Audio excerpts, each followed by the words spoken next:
غرباء غرباء غرباء غرباء غرباء غرباء غرباء غرباء ولغير الله لا نحمل الجباه غرباء وارتضيناها شعارا غرباء غرباء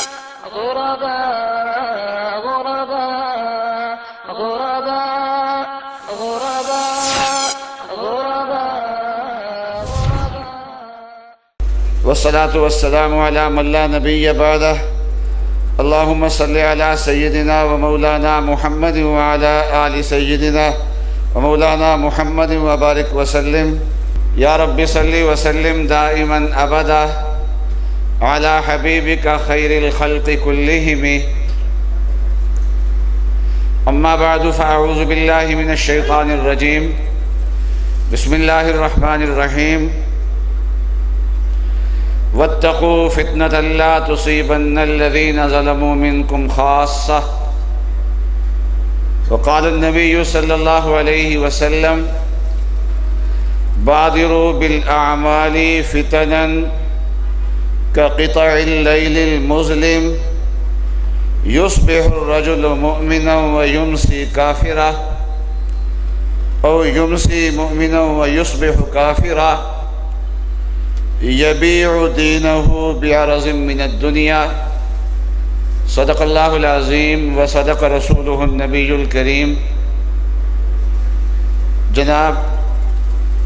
صدر محترم حضرت مولانا عبد الرحمن ظفر صاحب اور حضرت مولانا حافظ عاقف سعید صاحب اور معزز حاضرین، محفل بہت دلچسپ ہے اور سامعین ہمتن گوش ہیں، اور میں اب تک دیکھ رہا تھا کہ ایک آدمی بھی مجمع سے نہیں ہلا، اور جو باتیں احادیث کی روشنی میں اور آج کے حالات کے اعتبار سے ملا کے کہنے کی تھی وہ ماشاءاللہ مجھ سے پہلے دو مقررین نے بہت اچھے طریقے سے کہہ دی۔ اللہ تعالیٰ ان کو جزائے خیر عطا فرمائے، اور حضرت حافظ عاقف سعید صاحب اللہ تعالیٰ ان کو مزید ہمت عطا فرمائے کہ ان کے والد کے دل میں جو تڑپ تھی قرآن کی اور فتنوں سے بچنے کی، اللہ تبارک و تعالیٰ اس مشن کو آگے بڑھائے۔ آج ایک چیز کو برائی بنا دیا گیا ہے، وہ یہ ہے کہ باپ کی سیٹ بیٹا سنبھالے۔ یاد رکھیے قرآن پاک نے اس کی کہیں مذمت نہیں کہی، نبی اقدس صلی اللہ علیہ وسلم نے اس کی کہیں مذمت نہیں کی، بلکہ انبیاء علیہم السلام میں یہ اولاد میں نبوت کے منتقل ہونے کا سلسلہ بھی چلا ہے، اور بنی اسرائیل میں ایک نبی سے اس کے بیٹے کی طرف نبوت بھی منتقل ہوئی ہے اور بادشاہی بھی منتقل ہوئی، اور صرف اس حد تک نہیں بلکہ حضرت زکریہ علیہ السلام نے بڑی تڑپ کے ساتھ اللہ تعالیٰ سے نرینہ اولاد مانگی، اور اس کا مقصد یہ بیان فرمایا کہ یرثنی و یرث من آل یعقوب، وہ میرا وارث بنے اور میرے آبا و اجداد کا وارث بنے۔ ظاہر بات ہے کہ انبیاء علیہم السلام کی جو میراث ہے وہ زمین نہیں ہوتی، وہ جائیدادیں نہیں ہوتی، وہ تجارت نہیں ہوتی، وہ نبوت کا کام ہوتا ہے۔ اولاد کے دل میں جو باپ کے مشن کا کیا ہوتا ہے فکر ہوتا ہے، وہ کسی اور کے دل میں کم ہوتا ہے۔ اللہ تبارک و تعالیٰ کسی کو ایسی اولاد عطا فرما دیں جیسی حضرت ڈاکٹر صاحب کو اللہ تبارک و تعالیٰ نے عطا فرمائی ہے، یہ ان کے حق میں بہت بڑی نعمت ہے، یہ ان کے حق میں صدقہ جاریہ ہے۔ فتن کی احادیث یہاں پر اس وقت یہ کتاب ہے، انشاءاللہ آپ حضرات یہ کتاب خریدیں گے، اپنے ساتھ لے جائیں گے، مطالعہ کریں گے، اور بنیادی طور پر اس میں 4 باب قائم کیے گئے ہیں۔ عمومی فتنوں کا باب بھی ہے، اور حضرت مہدی کے بارے میں بھی باب ہے، حضرت مسیح کے بارے میں بھی باب ہے، اور چوتھا باب کیا ہے؟ دجال کے بارے میں بھی باب ہے۔ 4 ابواب پہ اس کتاب کو تقسیم کیا گیا ہے۔ دجال جو اکبر ہے وہ آئے گا، اللہ تبارک و تعالی ہم سب کی حفاظت فرمائے۔ حضرت مہدی بھی انشاءاللہ ضرور آئیں گے، اور اس سے پہلے دجالی فتنے اور حضرت مہدی کا کردار بھی ہے، وہی الحمدللہ اب بھی یہ دونوں چیزیں برابر چل رہی ہیں، اور ان دونوں چیزوں پہ دونوں مقررین نے ماشاءاللہ اچھی روشنی ڈالی ہے۔ ان فتنوں میں ہمارے لیے راہ عمل کیا ہے؟ یاد رکھیے فتنے مختلف نوعیت کے ہوتے ہیں۔ کبھی فتنے مسلمانوں کے باہمی اختلاف اور خانہ جنگی کی شکل میں ہوتے ہیں، کبھی فتنہ ظالم حکمرانوں کی شکل میں ہوتا ہے، کبھی حکمرانوں کے بے انصافی کی شکل میں ہوتا ہے، ان کی لوٹ گھسوٹ کی شکل میں ہوتا ہے۔ نبی اقدس صلی اللہ علیہ وسلم نے آنے والے ان فتنوں کو بھی بیان فرمایا ہے۔ جب مسلمانوں میں خلفشار ہوگا اور ایک دوسرے کے خون کے پیاسے ہو جائیں گے، نبی اقدس صلی اللہ علیہ وسلم نے اس وقت کے بارے میں بھی ارشاد فرمائے ہیں، اور احادیث میں وہ موجود ہیں۔ چونکہ یہ کتاب صرف 40 ہے، 40 احادیث جمع کرنے کی کوشش کی گئی ہے، اس لیے ضرورت ہے کہ یہ دجال والا جو مرحلہ ہے یہ ہماری زندگی میں آئے گا یا نہیں آئے گا اس کا ہمیں پتہ نہیں ہے، لیکن حضرت صلی اللہ علیہ وسلم نے یہ جو مسلمانوں کے باہمی خلفشار کا اور ایک دوسرے کے خون کے پیاسے ہونے کا، اور کافروں کے خون سے زیادہ مسلمان جو ہے وہ خون کا پیاسا ہے، یہ ایسا فتنہ ہے کہ نبی اقدس صلی اللہ علیہ وسلم نے اس فتنے کو بھی بیان فرمایا ہے، اور اس فتنے کے انسداد کے بارے میں ہدایات بھی دی۔ نبی اقدس صلی اللہ علیہ وسلم نے فرمایا کہ میری امت کے اندر فتنہ آئے گا کہ اس میں لیٹا ہوا بیٹھے ہوئے سے بہتر ہوگا، اور بیٹھا ہوا کھڑے ہوئے سے بہتر ہوگا، اور کھڑا ہونے والا وہ چلنے والے سے بہتر ہوگا، چلنے والا دوڑنے والے سے بہتر ہوگا۔ جتنا آدمی ان فتنوں میں اپنے آپ کو پیچھے رکھے گا، اپنے آپ کو نکمہ بنائے گا، جتنا آدمی اپنے آپ کو بزدل بنائے گا، اتنا فتنہ یہ کم ہوگا۔ یہ نبی اقدس صلی اللہ علیہ وسلم کی روایت ہے، اور آج جو خون بہہ رہا ہے تو اس سلسلے میں حضرت صلی اللہ علیہ وسلم کی واضح ہدایات ہیں، اور یہ ہدایات ہمارے سامنے ہونی چاہیے۔ اور اسی طریقے سے ظالم حکمران آئیں گے، اور حضرت صلی اللہ علیہ وسلم نے اس کے بارے میں بتایا بھی ہے، اور صحابہ نے پوچھا بھی ہے یا رسول اللہ کیا کریں، تلوار اٹھا لیں؟ نبی اقدس صلی اللہ علیہ وسلم نے فرمایا ہرگز نہیں، اور اس موقع میں حضرت صلی اللہ علیہ وسلم نے ہتھیار توڑنے کا حکم فرمایا، مقابلہ کرنے کا حکم نہیں فرمایا بلکہ صبر کا حکم فرمایا۔ اور اس فتنے کا خاتمہ مقابلے کے ساتھ نہیں ہوا کرتا، اس فتنے کا مقابلہ صبر کے ساتھ ہوا کرتا ہے۔ یہ وہ فتنہ ہے کہ دجال کا فتنہ تو بعد میں آئے گا، لیکن یہ فتنہ آج ہمیں درپیش ہے، اور نبی اقدس صلی اللہ علیہ وسلم نے اس سلسلے میں ہدایات ہمیں واضح طور پہ دی۔ یہ 2 قسم کے جو فتنے ہیں جن کو آج امت کو واسطہ پڑا ہوا ہے، یہ اتنے اہم فتنے ہیں کہ نبی اقدس صلی اللہ علیہ وسلم نے صرف ان کے بارے میں اطلاع دی ہو، اور جب فتنے آ جائیں تو اس کے بارے میں راہ عمل کیا اختیار کرنا ہے وہ راہ عمل ہمیں بتایا ہو، اس پہ اکتفا نہیں کیا، بلکہ اللہ تعالیٰ نے نبی اقدس صلی اللہ علیہ وسلم کی تعلیمات عملی شکل میں امت کے سامنے آ جائے، اللہ تبارک و تعالیٰ نے اس کا انتظام بھی کیا۔ چنانچہ ظالم حکمرانوں کا فتنہ یہ صحابہ اکرام کے زمانے کے اندر پیش آئے۔ مسلمانوں کے باہمی خلفشار اختلافات جو اجتہاد پہ مبنی تھے، یا خوارج کا فتنہ جو ضد اور عناد اور کج فہمی بھی مبنی تھا، یہ سارے فتنے صحابہ اکرام کے زمانے کے اندر واضح ہوئے ہیں، تاکہ صحابہ اکرام جو ان فتنوں کی موجودگی میں عمل کریں وہ امت کے لیے رہنما اصول بن جائیں، اور امت جو ہے وہ اپنے جذبے پہ عمل نہ کرے۔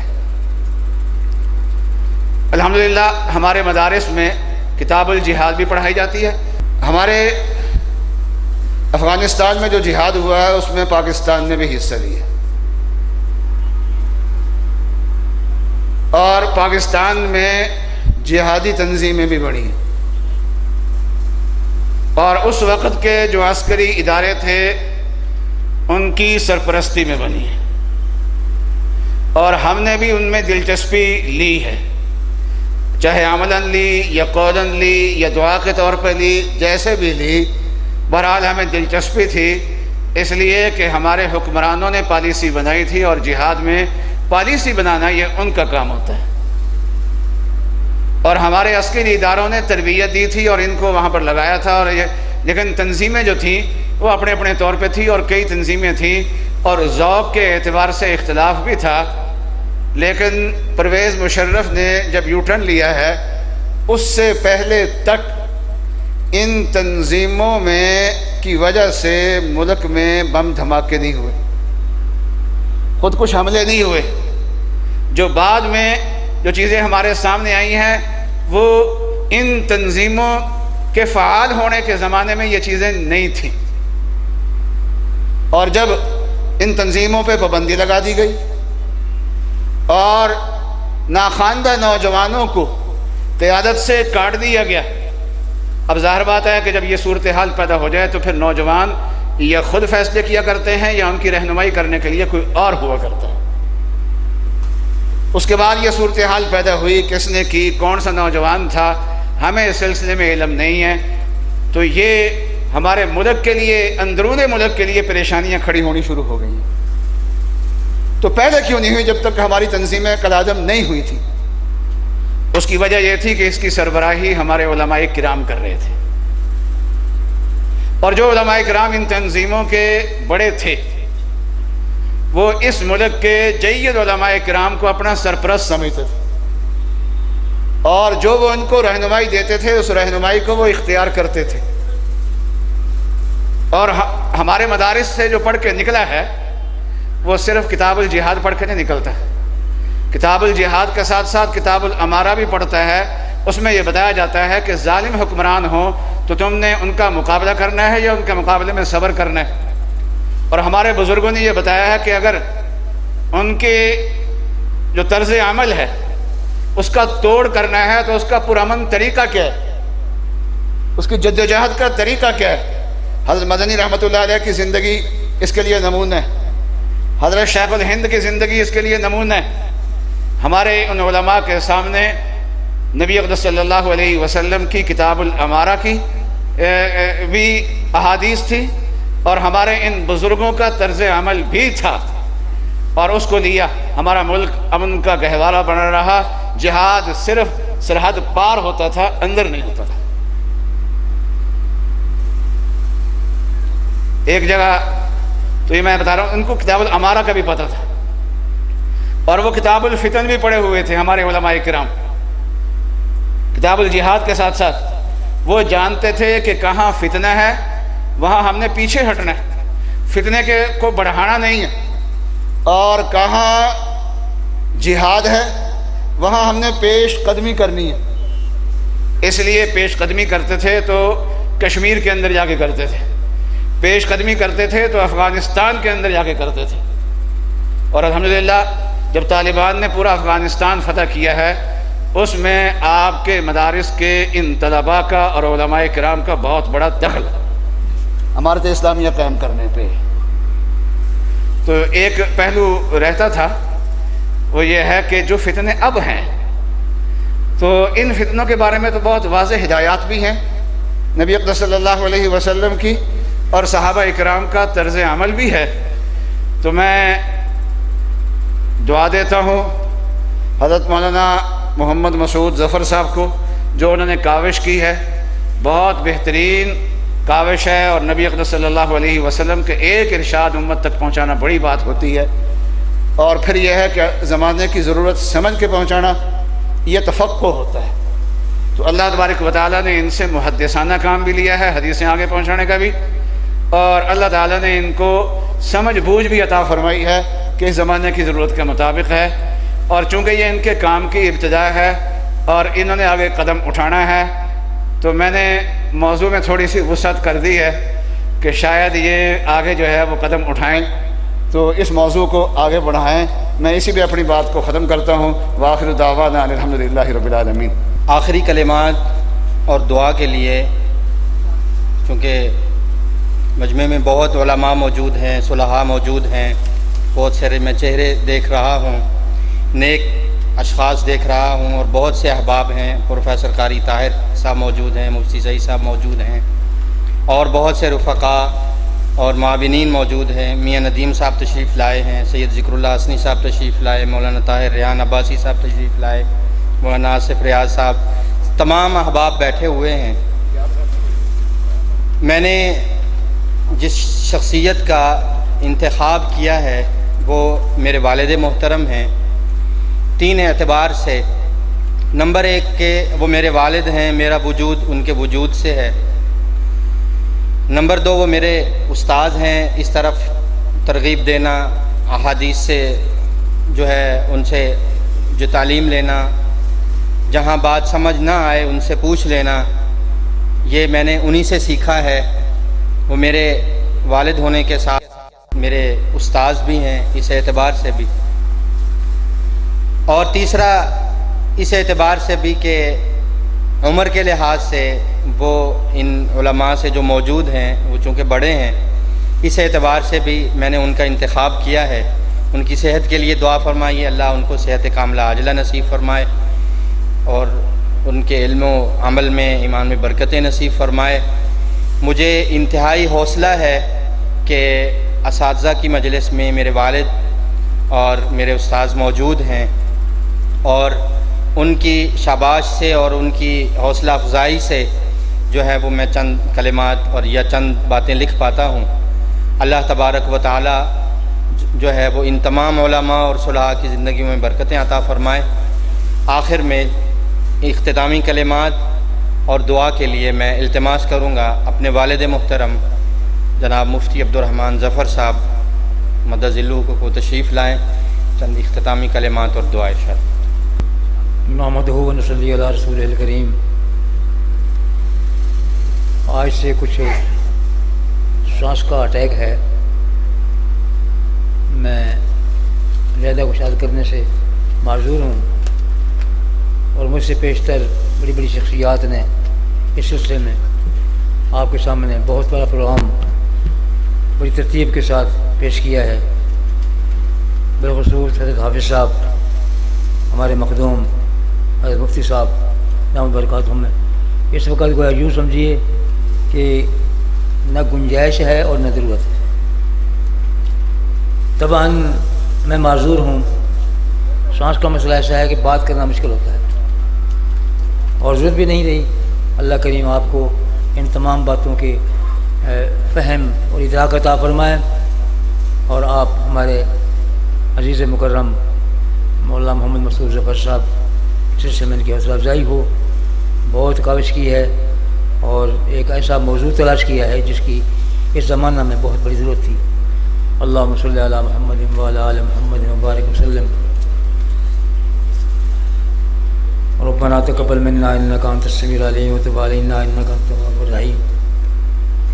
مولا پاک، حاضرین کرام جو سامعین ہیں یا متکلمین ہیں یا منتظمین ہیں، یا اللہ سب کو اپنی شایان شان اجر عطا فرمائیے، اور جس اہم موضوع پر بڑی تفصیل کے ساتھ بیان کیا گیا ہے، مولا پاک ہمیں سب سے پہلے تو ان کا ادراک نصیب فرمائے، اور اس کے بعد عملی زندگی میں ہمیں کامیاب فرمائے۔ بڑی دلچسپی کے ساتھ اس دور میں انتہائی رغبت کے ساتھ اور بہت دیر سے آپ تشریف رکھتے ہیں، حبش بھی ہے، گرمی بھی ہے، میں آپ کے اس اقدام اور آپ کے اس حاضری کو میں بہت سراہتا ہوں، اور یہ میں گویا کے لحاظ سے